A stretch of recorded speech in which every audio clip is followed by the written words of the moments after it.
Hello and welcome. Welcome to Top of the World. Welcome to the channel. If it's your first time, I'm Simon. So, we are day 6 of my back injury. Right, we don't want to go on about back injuries, but it's 6 hours, 6 days and 4 hours exactly since my back popped in the forest. And this morning, I finally managed to get the Massey Ferguson out of the shop, and I've got my Volvo in. Okay, so we need this to go and get all the wood that I cut in the forest, and the reason I cleared the forest road. So she's come out of her winter hibernation, and now I've got her inside. My back is fragile, so we can't go and start like I've wanted to. So Friday morning it happened. You've seen the video where it happened. For the rest of the day Friday, once I'd got back, I was laid down. All day Saturday I was laid down. Sunday I was up and shuffling my feet on my walker as I was on Monday.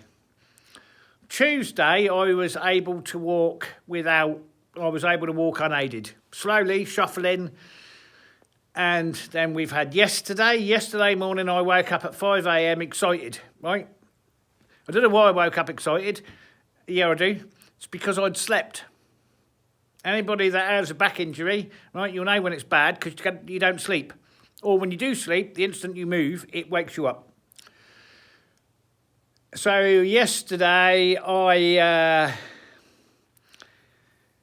I changed a few things and bits and pieces. I can't remember. I did about 7 hours yesterday, but all light stuff. And today, I've run the tractor up, got the thermostat open, checked that, got it outside. Can't fit the bucket to the Massey Ferguson or the counterweight because now both of them are stuck in the ice. But we have got this in because there's a few jobs that we've got to do before she's ready to go out and collect all the wood. So since I'm on a semi-rest period still, we'd take this opportunity to get these jobs done.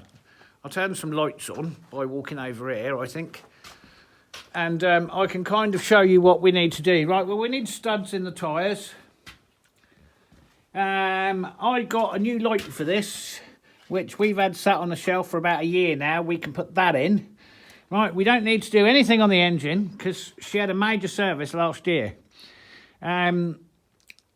I do have the lights, right? A subscriber sent me these lights, so we could put the lights on the top. There's not really an awful lot else. There's nothing major to be done because we've done it all. But we do need the studs in the tyres, which is a risky thing to be doing, given the state of them. But we can't drive it in the conditions without chains or studs. So I'm going to stud it. Everything else is chained, but I'm going to stud this because we're in changing positions. At the moment, she don't work. At the moment, she don't work in the depth of winter, so she don't need chains. Right, but we do work up to winter, and we do start working now, which is still winter. It's just a different kind of winter. It did snow again today. Anyway, it's supposed to be warm, but it's not warm. Or not as warm as... Oh, it is warm. Okay. So temperature's risen. Yeah, it's 4 degrees. So we have water that's not frozen. And then we got water forming. It did snow again. But it hasn't snowed much, and that's just inches and inches of solid ice all underneath that. And you can see from the snowbanks that there's just very little left. So we've had gravel exposed for a few weeks now. So the trailer's over there, as you can see, ready to be picked up. But we just can't do it until we fitted these studs. So these are the studs we've got. Right, so I've got 2 poles of 20, 2 poles of 30. I don't know if that's the right way to do it. I don't think I should not put any in the front. Even though I need more, and I've got an extra one, and I've got the bit that puts them in. So for those that are not familiar with these are screw-in studs. they have a cutting edge there, right, and they screw in, and there's the stud that sticks out, right, and these slots on the side here, this is for this tool. This is how you put them in and take them out. That tool there, stay still, that tool there goes on these, right, and you should just be able to screw them in. I'm a bit concerned with how dry the tyres are, and I might have to drill a pilot hole, but we're going to have a go at putting one of these in and see how it works, and divide the number of studs we've got allocated for each tyre by the circumference of the tyre, and therefore I'll know where to place them. Right, now I've got 6 piles. I've got 23 alternate treads on the back and 18 alternate on the front. So I've got enough there. Those are 2 piles of 18. These are 2 piles of 23. And then I've got 8 there for every 3rd tread on the rear wheels. Is that going to be enough? No, but that's all I can afford. So that's what I've got. And I'll show you how that translates into what I think we can achieve on the back. So around the circumference of the wheel there are 23 of these ridges, right? 46 if you include both sides. So we should be able to go in every one of these, and in every alternate other side we can put one in there. Does that make any sense? It will do. It'll come across right. Is this necessary, and what happens if we don't use them? I think we should take her out and find out. That's what I think. I think the best way of demonstrating what's going to happen, right, with 10 tonne, 15 tonne, 20 tonne, 8 tonne, 6 tonne, 5 tonne, 2 tonne, any weight at all on the tractor, let's take her out and see if I can demonstrate to you why we can't use it like it is. So this is on the flat, with no weight on it, and no studs.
Now you can see, if you put weight on the back of it, it's only going to end in an accident. So we can't use this in the form it's in, we can't get the chains on it, and we can't use it without. So now what we're going to do is go back and pull the studs in, see if that prevents this. If it doesn't, we still can't use it. Okay, so you take the stud, without drilling pilot holes, these want to wander, so you've got to make sure you get them cutting in where you want them cutting in as best you can.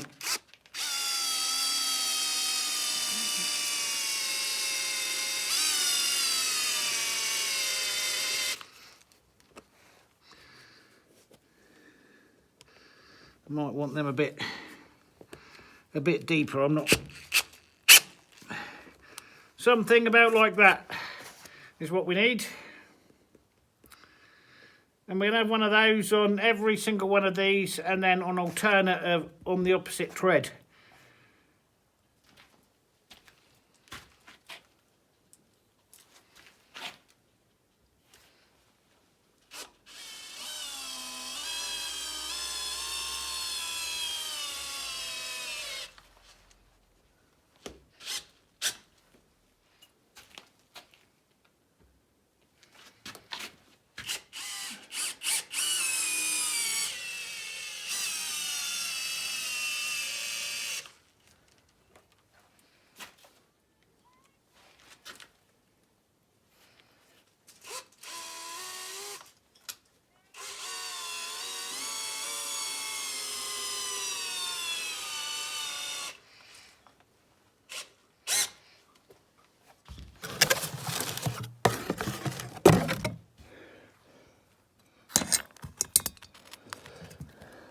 I thought I bought that last year, but maybe I did. Okay, so we need to change this out. It's taking about 30 minutes to stud up these tyres.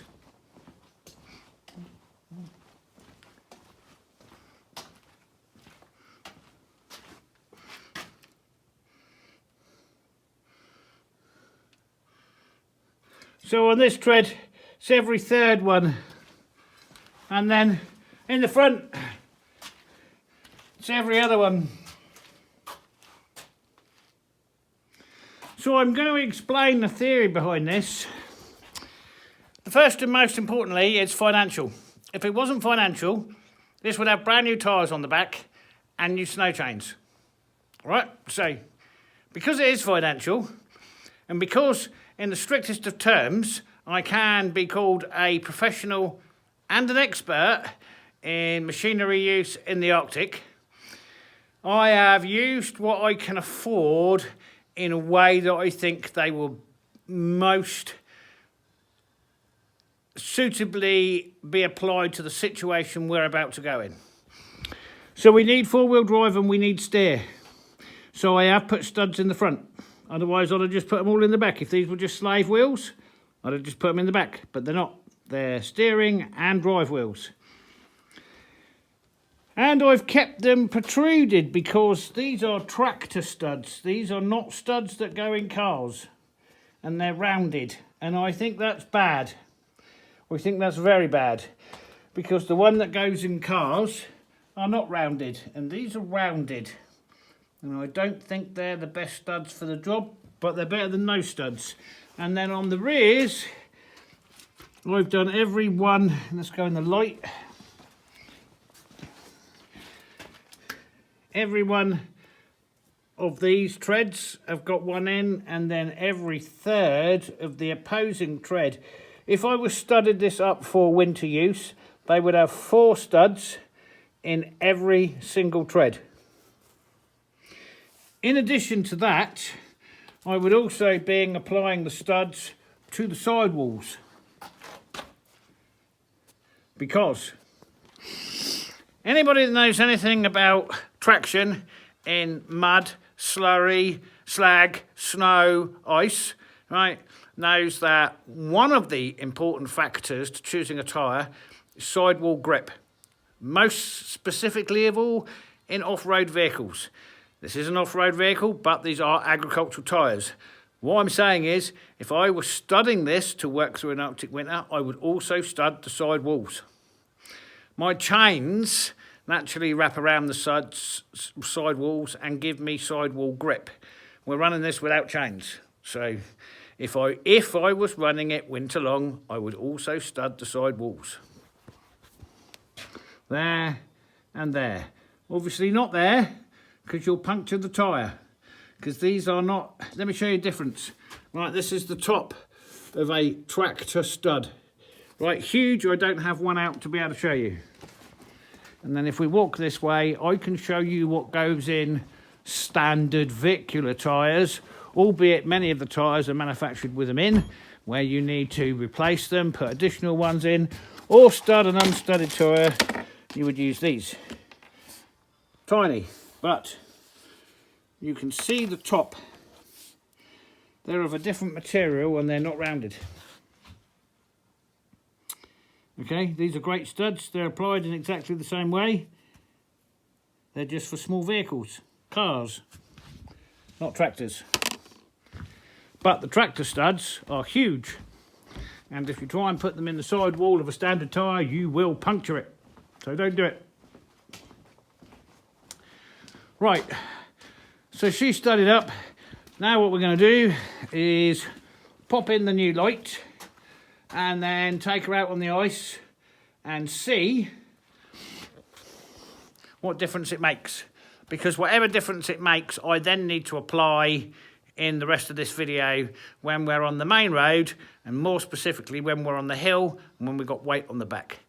Remember what I said about jackknifing, rolling over, whatever the accident's going to be, that's what we don't want. So the idea of the studs is to prevent the accident that I know will happen if I try and do this job without doing something with my tyres.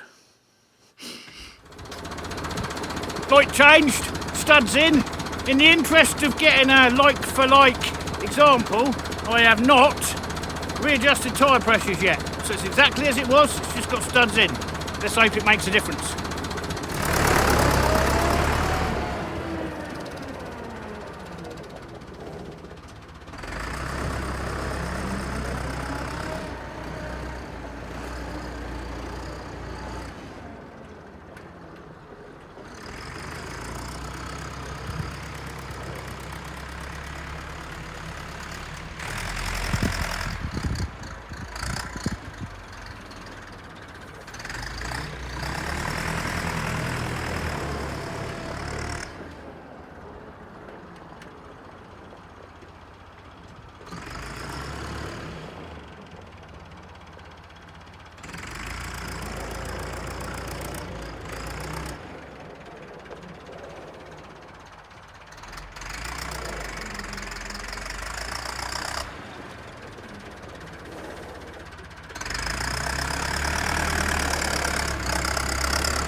Can I make it skid about? Of course I can. Huge difference under braking and turning, specifically on the back wheels. The back wheels have made a huge difference. So, it's not as good as I'd like, but it's a vast improvement on what I had. Does that mean that I potentially can keep the tractor straight? Yes.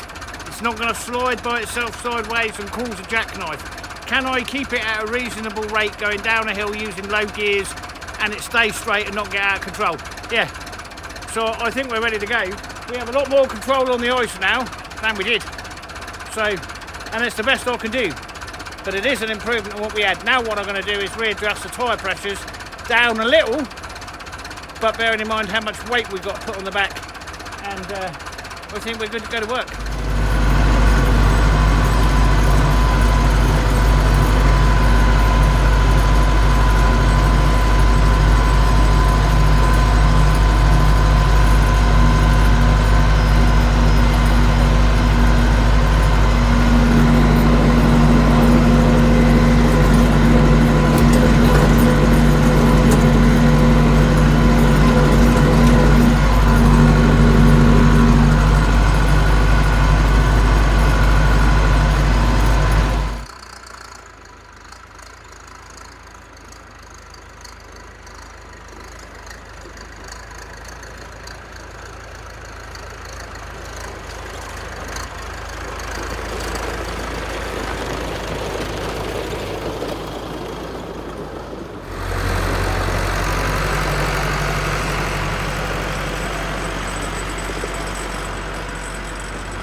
Okay, this is exactly why I put studs in the tyres. You can't see it, but there's a light dusting of snow on the ice, and I've got a full load on. I'm loaded right up. No brakes on the trailer. Nice and easy. No slippage yet. This is the steepest part of the hill. So, and again, I know it doesn't show the gradient, cameras don't. But maybe if you look in the mirror there, you can see where we've just come from. So I can feel it slipping, but it's just slipping a little bit. It's just having a little wiggle at the moment, where the trailer wants to push us down the hill. So I'm ready with the clutch and the throttle, but of course I've got a camera in my hand.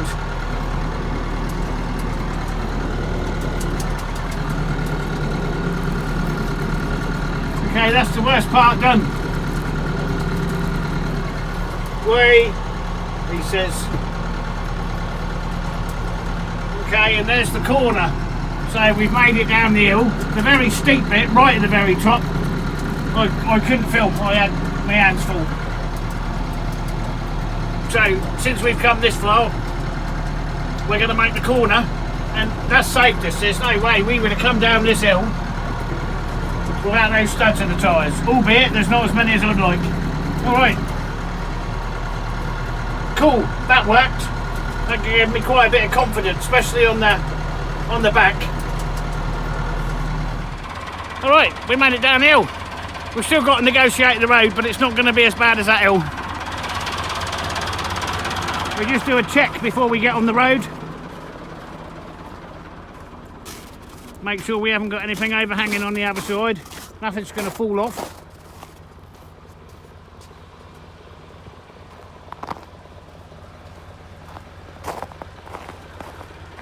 Well, we're all good. Okay. I know there's a lot of weight on there. Look at them tyres. What do I think I got on there? Metric tons. I don't know. 6. Trailer's rated for 8 ton. I'm under 8 ton, I think. All right.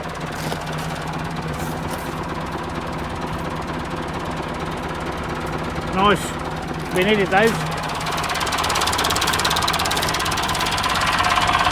Right, back to the yard.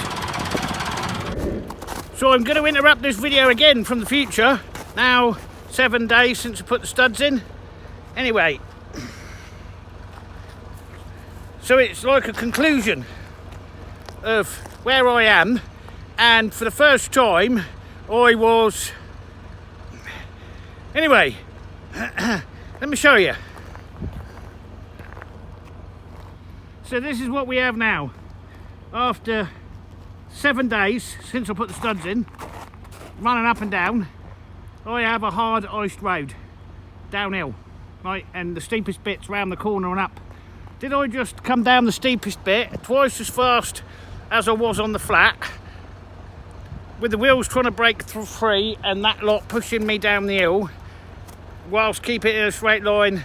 Did a little bit of poo come out? Yes, yes and yes, but it maintained control. So I am just going to show you when we get to it why I decided not to use the snow chains and put studs in the tyres. The studs have worked. I'd have liked 4 times as many, but what I put and where I put them has worked and did just save the day, right? Because I can't change out of low ratio into high ratio fast enough and accelerate to save what was going on, so I just had to ride with it. And at no point was it out of control, but it was in a controlled 4-wheel slide with the studs. Anyway, how's your back, Simon? Oh, it's braced up. Yeah, I'm struggling. So what would normally... Oh, I'm not going to go on about it. I'm not going to go on about it because what would normally take me 2 or 3 hours is taking me all day. But I am doing it, and I'm doing it carefully. But I wanted to show you. And because a lot of the roads are now clear completely. There's some patches that are still solid ice, but rest of my tarmac, with the state the tyres are in, if I put the chains on, you get funny pressure on the sidewalls. What that does is that cracks the tyre all the way through because the rubber's dry rotted on the inside, and then those cracks rub on the inner slang, on the inner tube, and that's when you get your punctures. So, as the studs worked over chains, in this particular instance, absolutely unquestionable. What do the studs look like? Well, they're not as good as they were because we've been running on tarmac. They're a little, but it's taken the shiny bit off. Very good is how they've, let me show you.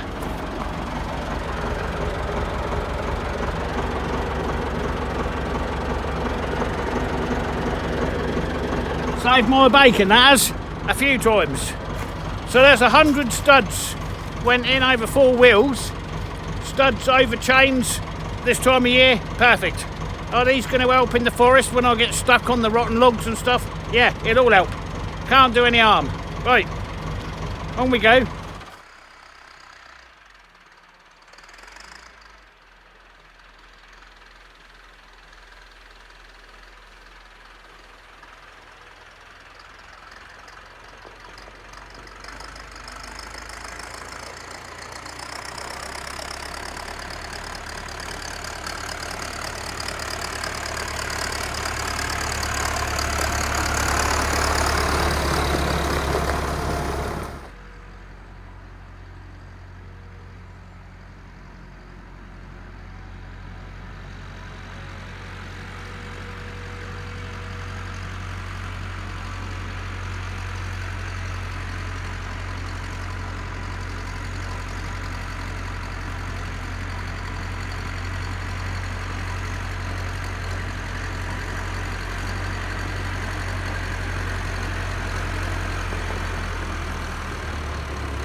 What coincidence. Made it home in time for lunch.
Camera turned itself off, it got too cold. Didn't catch the last little bit. Okay, so that's that load off. Now it's a week exactly since I popped my back. So what did I do? I rolled the disc L4, L5. If I carry on and I'm not really careful, I'll herniate that disc. And then if I carry on, once I've herniated that disc, I'll rupture that disc. And then I'm paralysed and hospital bound and another operation. So, as much as I'd like to go back and get another load today, that's it for today. And we'll rinse and repeat and do everything tomorrow. We'll just stick the tractor underneath the canopy.